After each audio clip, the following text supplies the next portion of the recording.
May karapatan na pong makatanggap ng libreng serbisyong libing mula sa pamahalaan ng may hirap ngayong naisabatas na ang RA o Republic Act No. 12309 o ang Free Funeral Services Act. Sa ilalim po ng batas na ito, gagamitin ng Department of Social Welfare and Development o DSWD ang Assistance to Individuals in Crisis Situation o AICS Fund para sagutin ang pagpapalibing sa mga Pilipinong hindi kayang makakuha ng mga pangunahing pangangailangan gaya po ng pagkain, kalusugan, tubig at iba pa.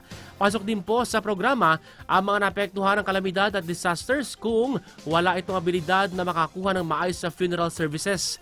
Magpakita lamang po ng valid ID, death certificate mula sa ospital o kaya naman sa lokal na health office at funeral representative para makakuha po ng naturang serbisyo.